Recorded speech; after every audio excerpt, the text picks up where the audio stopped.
Kisah bas hantu jurusan Banyuwangi Surabaya, yang hanya menempuh perjalanan 5 menit masih jadi misteri hingga kini. Bas tersebut seakan nyata karena juga menyediakan tiket untuk penumpangnya.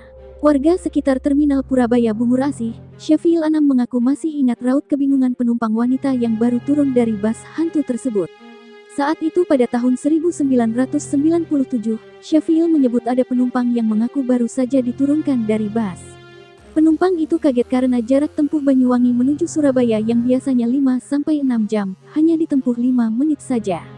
Warga hingga kru bas di sekitar terminal pun ikut berkumpul dan kaget akan kesaksian penumpang tersebut. Namun, penumpang itu juga menunjukkan tiket bas.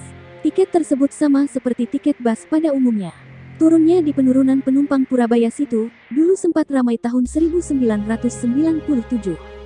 Karena penumpang yang diturunkan dia membawa karcis, kalau nggak salah namanya bas darah, kata Syafil. Syafil menambahkan petugas di Terminal Purabaya hingga garnisun ikut menanyai penumpang tersebut. Dia mengaku turun dari bas sendirian. Namun, bas dalam keadaan penuh penumpang. Waktu itu ditanyai garnisun sama orang-orang dinas di terminal, jadi dia itu cuma sendiri turunnya, penumpang lainnya di bas kelihatan dingin, ya manusia cuma katanya di bas nggak berbicara, kayak dingin gitu, ungkap Syafil. Jadi orang-orang garnisun, makelar di terminal juga nggak percaya. Tapi penumpang itu bisa melihatkan karcisnya, tambahnya. Usai mendapat kesaksian penumpang bas, petugas hingga kru bas di terminal mencoba mengejar bas tersebut. Namun, bas itu sudah tidak terlihat di area terminal. Terus dikejar ternyata nggak ada namanya bas darah. Biasanya abis menurunkan penumpang, bas kan ngetem di shelter untuk ngambil penumpang lagi. Nah itu dicari ke terminal nggak ada busnya, papar Syafil. Saat itu si wanita tersebut mendapat bas dari Banyuwangi ke Sidoarjo dengan jadwal agak malam yakni pukul 9 malam. Ia duduk di salah satu bangku kosong dan meletakkan tas di sebelahnya. Anehnya, semua penumpang dalam bas ini memakai baju warna putih dan wajahnya juga tertutup kain senada.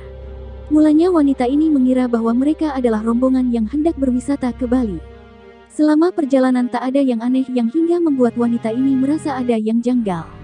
Bas akhirnya tiba di tempat tujuan, namun tidak masuk ke area terminal melainkan hanya sampai di pintu utama saja. Si wanita tersebut dihampiri petugas karena terlihat linglung. Saat ditanya petugas, dia mengaku baru berangkat ke Banyuwangi. Tapi tiba-tiba diturunkan dari bas, yang membuatnya semakin kalut saat melihat jam di tangannya. Ia baru menyadari bahwa selama perjalanan dari Banyuwangi ke terminal di Sidoarjo itu hanya memakan waktu 5 menit saja. Secara normal waktu yang ditempuh Banyuwangi ke Sidoarjo adalah 5 jam dengan jarak 300 km. Saat mengecek karcis, dia melihat bahwa karcis itu adalah karcis yang diproduksi tahun 1965. Dari obrolan yang berkembang di masyarakat, pada tahun 1965 sempat terjadi kecelakaan bas. Kala itu, kendaraan tersebut terisi penuh dan masuk ke jurang sehingga mengakibatkan semua orang di dalamnya meninggal dunia. Nah itu dulu tahun 1965 sampai 1970-an aku lupa, katanya bas jurusan Surabaya Banyuwangi itu jatuh ke jurang. Makanya masih gentayangan cari penumpang, pungkasnya.